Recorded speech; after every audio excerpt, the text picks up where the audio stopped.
Hello my dear friend, morning. आज मैं आपको साइंस के इम्पोर्टेंट नोट्स करा रही हूँ जो कि हमारे एग्ज़ाम के लिए बहुत इम्पोर्टेंट है। आप सभी को पता होगा कि चाहे कोई भी एग्ज़ाम क्यों ना हो, साइंस से जुड़ा हुआ एक दो क्वेश्चन तो हर एग्ज़ाम में पूछते हैं। तो साइंस कितनी इम्पोर्टेंट है आप सभी को पता होगा, यानी हर सब्जेक्ट से कुछ ना कुछ पूछा जाता है।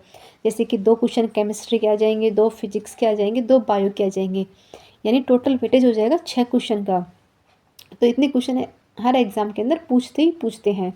तो आप सभी को पता होगा कि हमारे दैनिक जीवन के लिए भी साइंस कितनी ज़रूरी है। तो साइंस के बारे में आपको बता दूं कि साइंस का मतलब होता क्या है।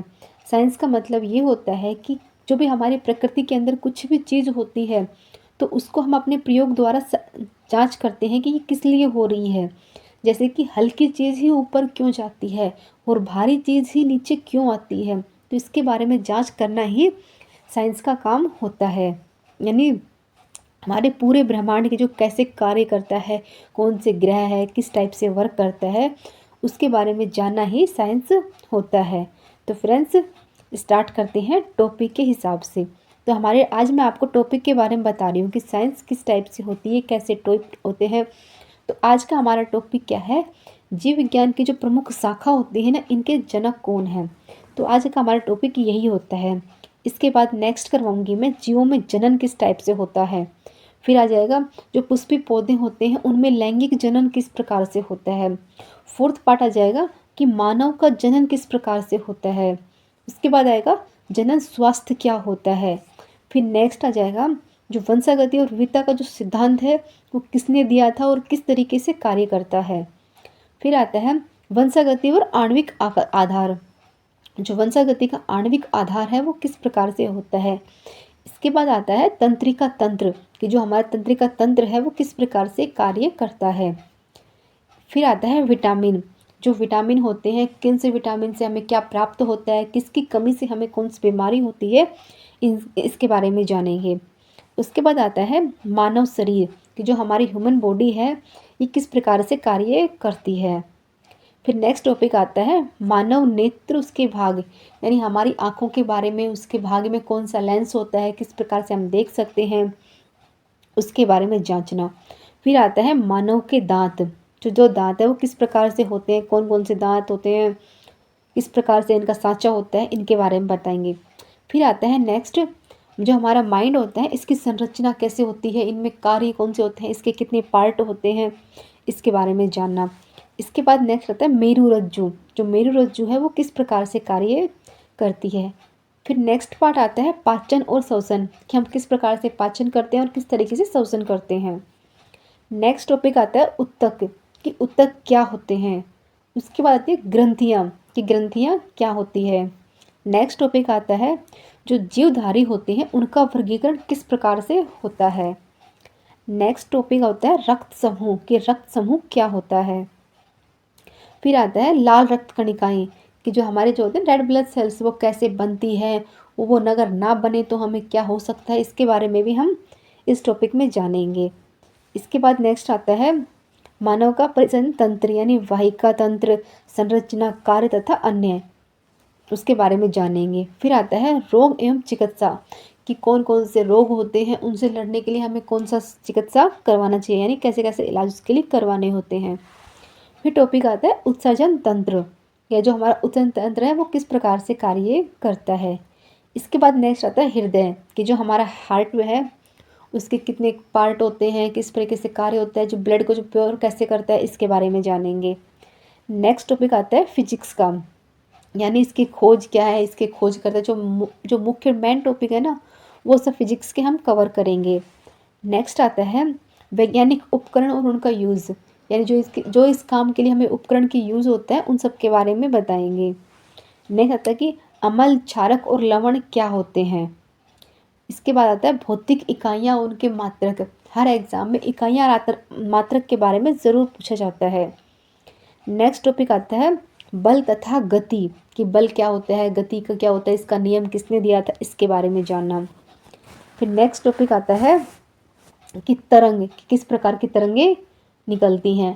फिर आता है ध्वनि।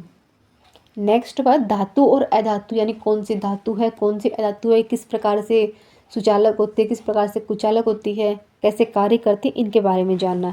फिर आता है प्रकाश, ये जो प्रकाश के बारे में अच्छे से समझना। नेक्स्ट टॉपिक आता है केमिस्ट्री का, कार्बन और उसके यौगिक तत्व हैं, जो उसके यौगिक होते हैं वो किस प्रकार से होते हैं। नेक्स्ट टॉपिक आता है विद्युत धारा।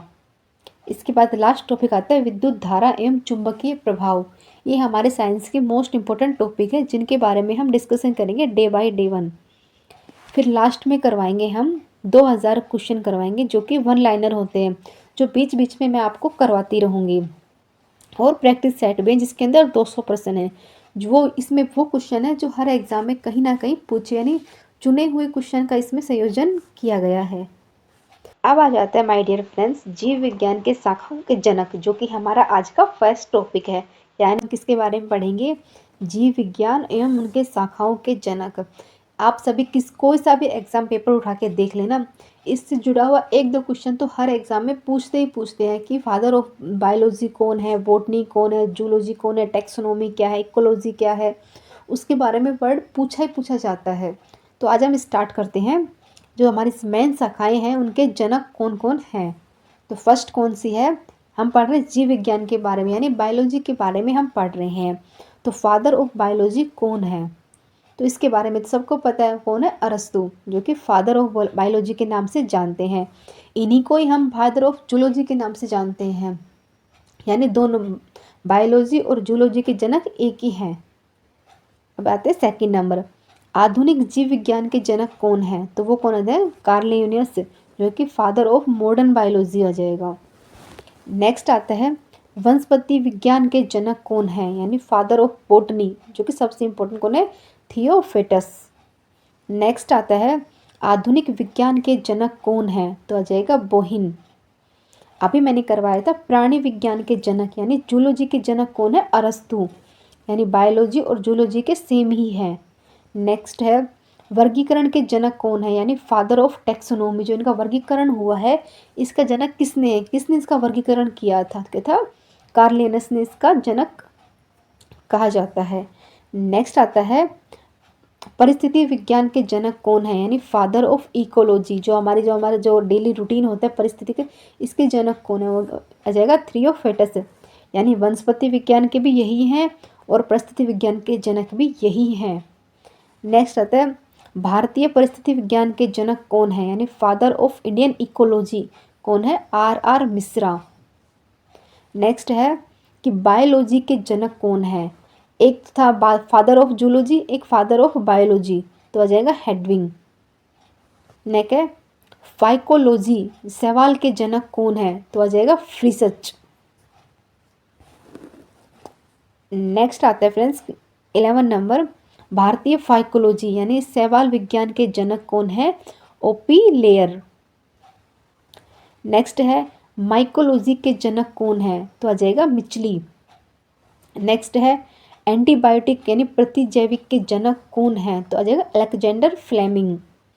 नेक्स्ट है इम्यूनोलॉजी, जो प्रतिरक्षा विज्ञान होते हैं, इसके जनक कौन है, तो एडवर्ड जेनर। किसके हो जाएंगे, प्रतिरक्षा यानी इम्यूनोलॉजी के जनक आ जाएंगे।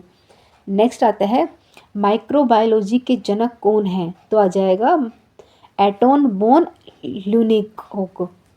नेक्स्ट आता है आधुनिक माइक्रोलॉजी के जनक कौन है, तो फादर ऑफ मॉडर्न माइक्रोलॉजी कौन है, लुइस पास्चर। नेक्स्ट है कि मेडिकल माइक्रोलॉजी के जनक कौन है, तो कौन आ जाएगा, रॉबर्ट कोर्च। नेक्स्ट है जो बैक्टीरियोलॉजी होती है, बैक्टीरिया के बारे में किसने जांच की थी, तो आ जाएगा रॉबर्ट कोर्च ने ही बैक्टीरिया के बारे में बताया था। नेक्स्ट आता है कि वायरोलॉजी के जनक कौन है, तो वायरोलॉजी क्या होती है, स्टेनल, ये इसके जनक होते हैं, यानी WM स्टेनल, ये इनका पूरा नाम है और इनको स्टेनल के नाम से जानते हैं। नेक्स्ट आता है आधुनिक प्रयोगात्मक शारीरिक विज्ञान के जनक कौन है, यानी father of modern experimental phycology के जनक कौन है, तो आ जाएगी क्लाउड बेनार्ड। नेक्स्ट आता है शारीरिक या शरीर विज्ञान यानी फियोलॉजी के जनक कौन है, तो आ जाएगी स्टीफन हेल्स। नेक्स्ट है भ्रूण विज्ञान के जनक कौन है, तो भ्रूण विज्ञान के कौन आ जाएगा, अरस्तु। नेक्स्ट है कि आधुनिक भ्रूण विज्ञान के कौन आ जाएगा, अर्नेस्ट वान बायर। नेक्स्ट आता है भारतीय भ्रूण विज्ञान के जनक कौन है? पंचानन महेश्वरी, यानी भारतीय भ्रूण विज्ञान जनक क्यों जाएंगे? पंचानन महेश्वरी। नेक्स्ट आता है 5। ये क्या कहता है माय डियर फ्रेंड्स? ये कहता है अनुवांशिक। अनुवांशिक का वर्ड सुन के आपको आ गए थे मटर के दाने। तो इसके 3 सिद्धांत किसने दिए थे? ग्रेगर जॉन मेडल ने। फिर आता है आधुनिक अनुवांशिक। इसका जो नियम भी ग्रेगर जॉन मेडल ने ही दिया था, और मानव अनुवांशिक का जनक भी ग्रेगर जॉन मेडल ही है। आई थिंक ये कुछ मिसप्रिंट हो गया है। नेक्स्ट है प्रायोगिक अनुवांशिक के जनक कौन है? टी.एच. मॉर्गन। नेक्स्ट आता है जैव रासायनिक बायोकेमिस्ट्री के जनक कौन है? तो आ जाएगा लिबिंग। नेक्स्ट है क्लोनिंग के जनक कौन है, यानी फादर ऑफ क्लोनिंग कौन है? इयाट विल्मट। नेक्स्ट आता है कि मानव रोग विज्ञान के जनक कौन है, यानी पैथोलॉजी के जनक हो जाएगा रुडाल्ड विर्चो। नेक्स्ट है पादप शरीर के विज्ञान के जनक कौन है? जो प्लांट एंटोनोमी होती है इसके जनक कौन है? देखिए ग्रू, कि ग्रू को जानते हैं प्लांट एंटोनोमी के जनक के नाम से। नेक्स्ट है भारतीय पादप शरीर विज्ञान के जनक कौन है? तो आ जाएगा इंडियन, इसमें बोलेगा कि इंडियन प्लांट एंटोनोमी कौन हो जाएगा? के.ए. चौधरी। नेक्स्ट आ जाता है 34। ये क्या बोलता है कि भौतिकी है शायद ये, यानी हिस्टोलॉजी के जनक कौन है? तो हिस्टोलॉजी के जनक आ जाएंगे मेलपिगी। यानी जो मेलपिगी हैं ये फादर ऑफ हिस्टोलॉजी के जनक माने जाते हैं। कोशिका विज्ञान यानी साइटोलॉजी के जनक कौन है? तो आ जाएगा रॉबर्ट हुक। नेक्स्ट है आधुनिक विज्ञान के जनक कौन है? तो मॉडर्न साइटोलॉजी के जनक होते हैं स्वानसन। जो स्वानसन है वो इसके मॉडर्न ऑफ साइटोलॉजी के जनक माने जाते हैं। नेक्स्ट है भारतीय कोशिका विज्ञान के जनक कौन से, यानी father of Indian cytology A.K. Sharma, जो कि फादर ऑफ इंडियन साइटोलॉजी के जनक है। जीवाश्म विज्ञान यानी पेंटिलॉजी के जनक कौन है? तो वो आ जाएंगे लिनार्ड दा विंसी। नेक्स्ट आता है 39। ये आता है जीवाश्म विज्ञान के जनक कौन से, यानी पैलियोंटोलॉजी के जनक कौन है? तो जी कुरियर, जो कि फादर ऑफ मॉडर्न पेंटालॉजी के जनक माने जाते हैं। नेक्स्ट है कि जैव विज्ञान की अवधारणा के जनक कौन है? तो ये कंसेप्ट है, इसके बारे में किसने बताया था? देखा एम्पिदा लेक्स ने बताया था इसके कंसेप्ट के बारे में। जैव विज्ञान का कंसेप्ट भी कुछ है। अब आता है पादप रोग विज्ञान के जनक कौन है, यानी प्लांट पैथोलॉजी के जनक कौन है? तो आ जाएगा डे बेरी, जो कि प्लांट पैथोलॉजी के जनक माने जाते हैं। नेक्स्ट आता है कि आधुनिक पादप रोग यानी प्लांट के जनक कौन है? फादर ऑफ मॉडर्न पैथोलॉजी के जनक कौन आ जाएगा? Roland Virchow. नेक्स्ट है आनुवंशिक विज्ञान जेनेटिक इंजीनियरिंग के जनक कौन है? तो आ जाएगा पॉल बर्ग। नेक्स्ट है जीन चिकित्सा जीन थेरेपी के जनक कौन है? देखा एडरसन।